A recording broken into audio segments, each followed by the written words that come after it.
Hey guys, it's your boy Aijalon Wallace. I make videos about entrepreneurship, recruitment, and I also teach people how to start their own recruitment and staffing agency. So if you're interested, please check out the links below or book a free discovery call with me if you have more questions about getting your agency up and running.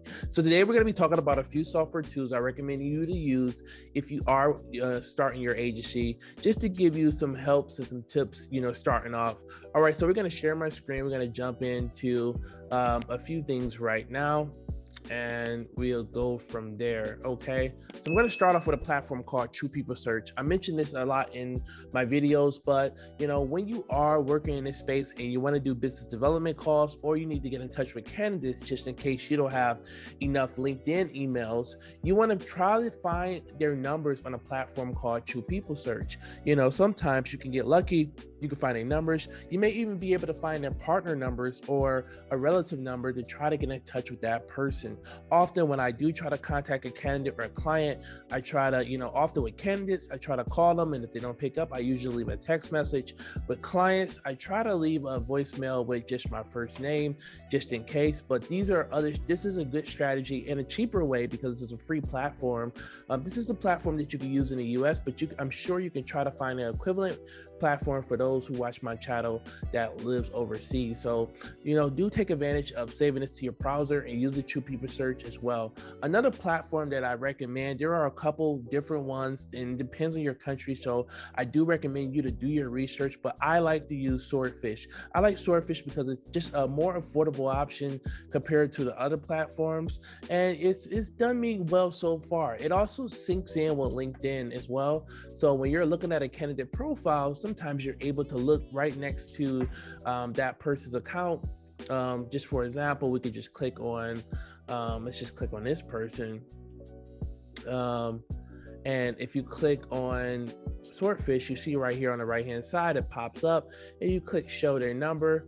Their details may pop up for you, and then you can call that person immediately while still looking at their LinkedIn profile, which could be considered their resume. Okay, so it looks like this is a recruiter on LinkedIn or something like that. But you have their numbers, you have their email, and you can pretty much just reach out to them. And you can use a platform like Swordfish to assist you at the end of the day. Another platform that I'm going to recommend is LinkedIn. So you want to make sure you have a LinkedIn account. You want to make sure you have a professional LinkedIn profile, but also when you do start bringing on clients and you have a lot of jobs, you can sign up for LinkedIn Lite or Sales Navigator. Both platforms, I believe, are around the $75 to $120 a month. But I believe, from my knowledge, you still get your first 30 days free when you do sign up and use LinkedIn Recruiter. But when you're doing your sourcing for a lot of positions, you want to have a platform that really just gives you what you need. The great thing about using a platform like LinkedIn, you're able to diversify your search by age, by languages, years spent at companies, by the years. You can also say by the years that people have graduated from university. There's so many things that you could do within LinkedIn Recruiter, but I would advise you guys starting off to probably use Sales Navigator or LinkedIn Lite, because that's just a more affordable and cheaper option. All of these platforms that I'm recommending are affordable and cheaper, so I want to help you guys save money at the end of the day. But I do prefer using LinkedIn to source my candidates as my number one platform, because also you're able to look at a lot of candidates, profiles. You're able to get a picture to see what your candidates look like, sometimes, because sometimes you may have a lot of organizations that, of course you can look at the years of experience, but some people may want individual that comes from more of a younger culture, and someone may want someone that may come, that may be a little bit older and senior as well. So it's just good to put a face to a name at the end of the day as well. As you guys know as well, depending on your niche, but especially in the IT space, women are often in high demand. So I like to, look at profiles, because so many names are unisex sometimes. So I want to be able to tell if it's a woman, because women can be really in high demand when it comes to IT positions. So you want to make sure, you're looking for, certain individuals, and you're able to put a face to the name at the end of the day. You also want to see how professional people are sometimes on a LinkedIn profiles. If they have a professional picture, headshot. You're able to see their eyes, you're able to see their a nice smile, or just a nice face headshot, because that lets you know if you really want to represent a candidate like that at the end of the day. So you definitely want to have a LinkedIn profile. You definitely want to have a LinkedIn company page. And you definitely want to make sure you have access to LinkedIn Lite or Sales Navigator. I will only recommend that you use LinkedIn Lite and Sales Navigator once you either have clients, because you got to understand, once you start signing up to these platforms, you're going to start being spending money monthly at the end of the day. Okay. So we're going to jump into another one called Glossary Tech. So Glossary Tech is a way for you to learn tech terms while reading resumes and sourcing. So when you're working on IT roles, you may not have a strong background in IT, or you may not know every software language. So the great thing about, just hypothetical, we could just go to a software engineer's profile. It syncs with LinkedIn. And when you're looking at somebody's profile and you see a lot of software engineer words and you don't really understand what they mean, the great thing about Glossary Tech is that you can click on Glossary Tech, and Glossary Tech, if you see on the right hand side, it's going to pop up all the terms. And if you go click on a term, you see .NET, a software framework that runs primarily on Microsoft Windows. So the great thing about this strategy is when you're talking to candidates, it makes you seem smart. It makes you seem like you know what you're talking about, like you've done your research. And sometimes, like I say, I tell people all the time, recruitment is as easy as 1, 2, 3. You don't need to be a specialist in IT to source in IT, but it's good to know what you're talking about, and good to show people that you have a good understanding of what you're talking about, especially when you're talking to clients as well and they're mentioning these words. So you want to show that you're a subject expert at the end of the day. So you definitely want to have a good tool like Glossary Tech saved to your profile, and make sure you're using this when you are sourcing and sourcing with candidates. Okay, so I use this all the time, every time I go to a profile, and it also just helps me, like I said, become a subject matter expert, become a specialist in my niche as well, because I'm always constantly learning something every day when I do look at a candidate or a client profile. And it really impresses candidates and clients as well to hear recruiters talk about a lot of different languages and have a good understanding of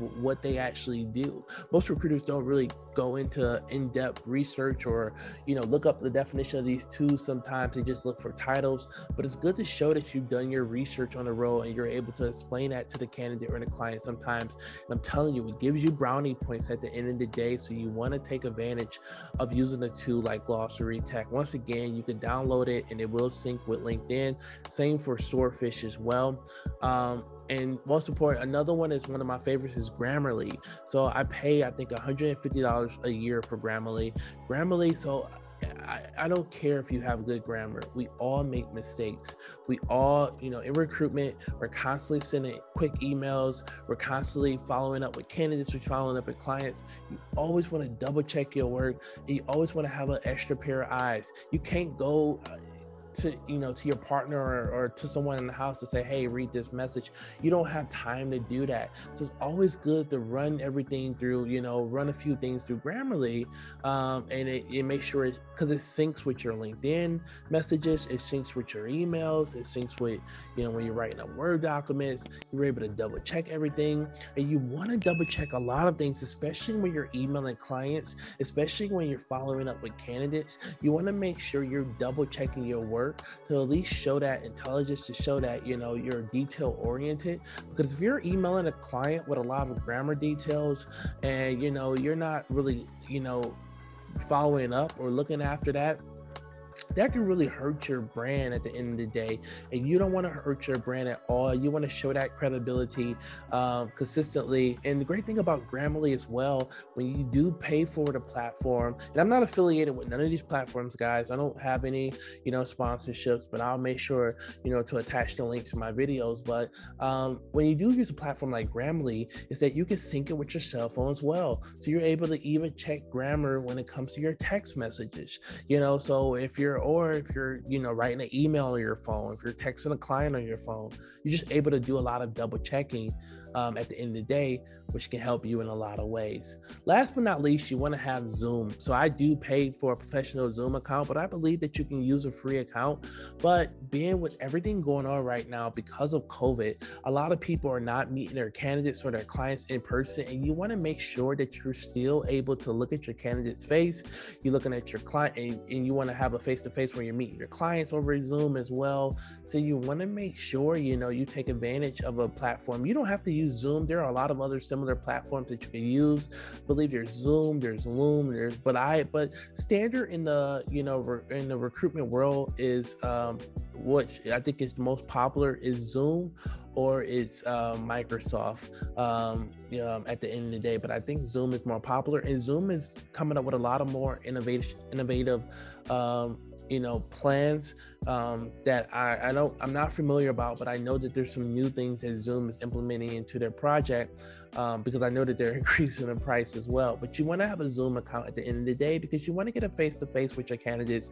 You want to know how people present themselves, and especially if they have in-person interviews with your clients, but you may be recruiting in another state and you don't have a chance to really see them. So it's always good to have a Zoom, just to have Zooms to your platform, and a part of your bookmarking tabs. For the most part, these are like one of my top software tools. There are a lot of other software tools I could talk about, but maybe I'll talk about those tools in other videos. But I would recommend you guys starting off with these tools at the end of the day. Once again, True People Search for sourcing and business development purposes, and Swordfish is a good platform as well. But the great thing about Swordfish as well, just wanted to mention real quick, but the good thing about Swordfish is that you're able to look up a lot of people by their numbers. You're able to look them up by their names. You're able to look them up by their LinkedIn profiles. You can literally copy your LinkedIn profile, the URLs, and post it in there, and you'll be able to find their names, numbers, and even Facebook accounts as well. Recruiters are ultimately, we're stalkers. We're professional stalkers at the end of the day. Our job is to hunt. That's why they call us headhunters, because we do the things that a lot of HR people don't do. We go out and we find the talent. We don't wait for them to comfort us. We don't wait for them to apply for our jobs on Indeed. We go out and hunt them. That's why they call us headhunters at the end of the day. So I like Swordfish, but there are a lot of other competitors and a lot of other platforms that you can use. So, guys, I like to show you the tools that I use, but I also recommend you all to do your thorough research at the end of the day on some of the tools that I suggest and recommend. And if anything, I hope that you'll learn something new.